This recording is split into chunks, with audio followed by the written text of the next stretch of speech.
Ich schätze ausgedehnte Fototouren sehr, aber sie verlangen auch eine Menge Ausdauer. Soll die Ausrüstung leicht und handlich sein, ist Micro Four Thirds eine gute Option. Auch als Vollformatfotograf greife ich gerne auf Home System zurück, wenn ich maximal mobil sein will. Deshalb habe ich bereits mehrere Kameras auf meinem Kanal vorgestellt. Doch welches MFT-Objektiv ist mein absoluter Favorit? Die Antwort gleich vorweg, genau dieses hier. Aber wenn ihr wissen wollt, warum ich mich für ein solches Standard-Zoom entscheiden würde und wie man da aktuell günstig rankommt, bleibt dran, denn es geht nach Köln mit dem Msuico 12 bis 40 mm f2.8 Pro II an der OM1.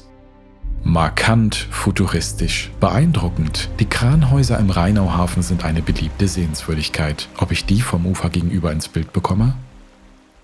12 bis 40 mm Brennweite stehen mir zur Verfügung. Das sind 24 bis 80 mm im Vollformat und es sieht so aus, als könnte das knapp werden. Liegt aber nur daran, dass ich die zusätzliche digitale Bildstabilisierung der Kamera angelassen habe. Ohne die gelingt es, die architektonische Landschaft der Kranhäuser gut ins Bild zu bekommen. Noch schöner wäre es aber, das Wasser glatt zu ziehen. Ich habe aber keinen ND-Filter dabei, oder?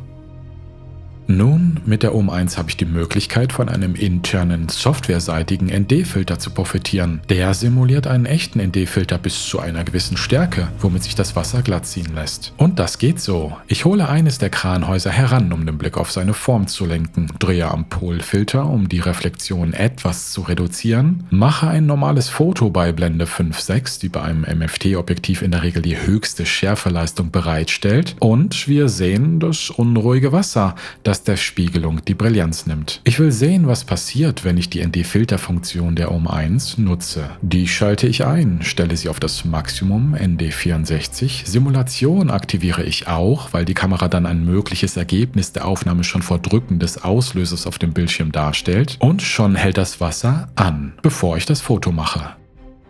Das Foto habe ich jetzt mit 2,5 Sekunden Verschlusszeit gemacht. Schon sieht das Ergebnis weit ruhiger aus. Das Spiegelbild des Kranhauses gewinnt an Präsenz. Will ich mehr, kann ich die Blende weiter schließen und dafür die Verschlusszeit erhöhen. Auf 10 Sekunden in meinem Fall. Faszinierend, wie die Simulation das Wasser in der Vorschau einfriert.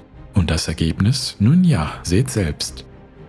Ein Vergleich, hier die normale Aufnahme, das Wasser ist unruhig, dann mit ND64 bei 2,5 Sekunden Verschlusszeit, besser, und schließlich 10 Sekunden, was die letzten Wirbel im Wasser entfernt. Welches Bild gefällt euch am meisten? Aber aufpassen bei hellen Bildbereichen, da die Funktion mehrere Bilder übereinander legt, um den Effekt zu erzielen und sich so in Wolken zu helle Bereiche bilden können. Heute kann ich eine weitere Funktion der OM1 sinnvoll einsetzen. 80 Megapixel Aufnahmen schafft die Pixel-Shift-Funktion dieser Kamera auf dem Stativ. Prädestiniert für Architektur, die fein abgebildet werden will. Mal sehen, was ein Pro-Objektiv, die passende Blende und ein 20 Megapixel Sensor bewirken können.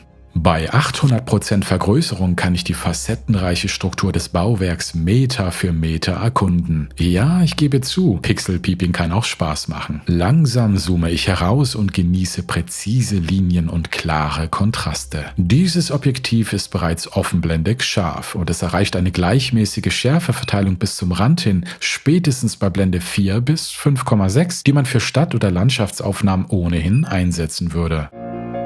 Klar, ein 1000 ND-Filter würde beim Wasser noch mehr bewirken und die Motive sollten sich nicht bewegen, aber die interne ND- und Pixel-Shift-Funktion sind praktische Hilfsmittel, die man wie eine kompakte Kamera eben immer mit sich führen und genau dann einsetzen kann, wenn es drauf ankommt. Ein scharfes Objektiv vorausgesetzt, doch das Msuico 12 bis 40 mm glänzt in dieser für Architektur wichtigen Disziplin. Die Schärfe ist auf einem erfreulich hohen Niveau. Aber ist ein Standardzoom in der Stadt flexibel genug? Sicher, extreme Brennweiten haben ihren Reiz, aber nicht oft. 12 bis 40 mm sind meiner Erfahrung nach trotz moderatem Weitwinkel und Tele bestens geeignet, um architektonische Details aus der urbanen Landschaft herauszulösen oder um weite Teile architektonischer Landschaften einzufangen. 14 Glaselemente braucht es, um Brennweitenbereich und Schärfe zu realisieren. Viel Glas also, das schnell bewegt werden will, um Motive ebenso schnell scharf zu stellen. Schafft das der Autofokus? Ich bin heute nicht für Sport oder Wildlife hier. Es geht weniger um den Autofokus in der Kamera, sondern darum, wie gut das Objektiv diesem zuarbeiten kann. Dafür habe ich meinen externen Rekorder mitgebracht. So könnt ihr die Reaktionsschnelligkeit des Autofokus selbst beurteilen. Ich stelle 2 Motive im Wechsel scharf, die möglichst weit auseinander liegen. Einmal die rot-weiße Stange im Vordergrund und das Kranhaus jenseits des Flusses im Hintergrund. Ich habe das nicht in Millisekunden gemessen, aber die Kamera-Objektiv-Kombination stellt die Motive schnell und leise scharf. Für die Distanz zwischen den Motiven beachtlich und ich bin sicher, dass auch in hektischen Situationen auf den Autofokus-Motor Verlass ist. Ich kann nicht widerstehen. Ich will auch diese ungewöhnliche Komposition in ein weiteres Stillleben verwandeln. ND64 ist schon toll. Ich würde mich freuen, wenn OM-System irgendwann beim simulierten 1000er ND-Filter ankommt. Bis dahin ist das hier aber schon ein ziemlich vorzeigbares Ergebnis. Findet ihr nicht? Hätte ich dem kleinen Objektiv gar nicht zugetraut. Am nächsten Morgen habe ich viele Gedanken mitgebracht, nur kein Kaffee. Lass uns trotzdem ein wenig Herbst suchen, in der Kälte. Zumindest bin ich nicht allein. Was habe ich bisher gelernt? Der Autofokus-Motor arbeitet schnell und leise. Zusammen mit dem Autofokus der OM1 ergibt das eine ziemlich verlässliche Kombination. Der Brennweitenbereich hat sich für mich in der Stadt bewährt. Gilt das auch für die Natur?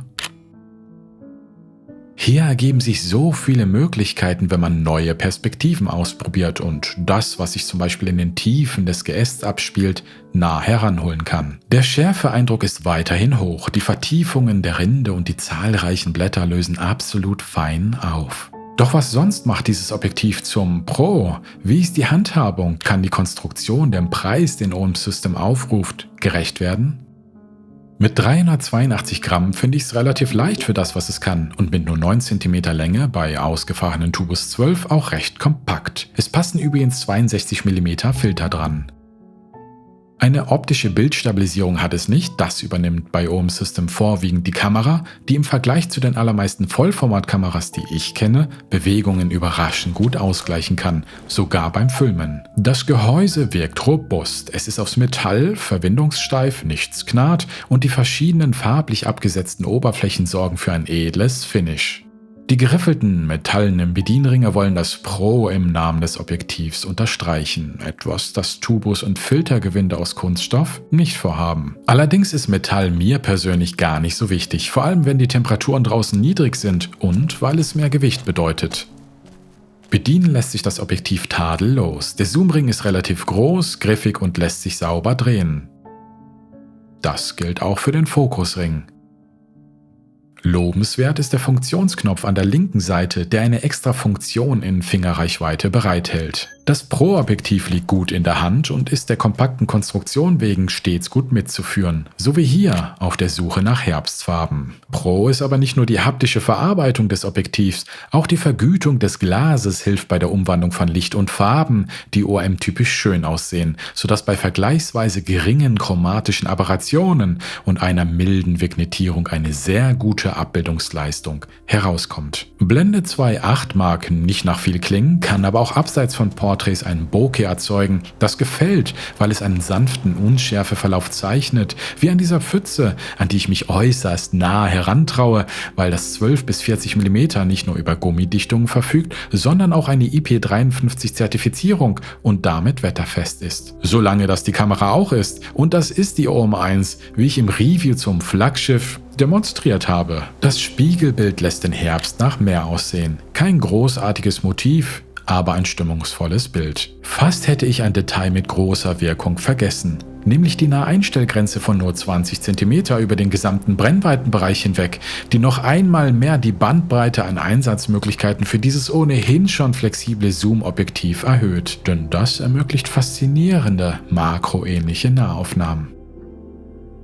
Am Ende meiner Fototour bekomme ich den Eindruck, dass im Zuiko 12 bis 40 mm f2.8 Pro II ist ein Standardzoom, das den Zusatz Pro im Namen absolut verdient. Denn es ist robust, zeigt eine hohe Abbildungsleistung und eignet sich mit seinem Brennweitenbereich für die allermeisten Anwendungsfälle. Ob in der Stadt oder der Natur, ich mag es damit zwischen beiden Welten zu fotografieren, Alltagsschätze zu finden und diese in Gewissheit gute Ergebnisse mit nach Hause zu nehmen. Doch wo ist der Haken? Nun, für knapp 1000 € ist es nicht gerade günstig, außer vielleicht jetzt. Denn es gibt aktuell ein attraktives, zeitlich befristetes Angebot für das 12 bis 40 mm Pro II und die OM1 Mark I als Set, das ihr mit meinem Gutscheincode freischalten könnt. Ich glaube, es gibt sogar was gratis dazu. Wollt ihr mehr wissen? Schaut gerne in die Videobeschreibung. Auflösung. Ich muss sagen, hätte ich einen Wunsch frei, würde ich mir 10 mm statt 12 mm am unteren Ende wünschen. Das sind 20 mm im Vollformat, weil ich dann im urbanen Raum mit all der Architektur, zu der ich nicht immer genügend Abstand aufbauen kann,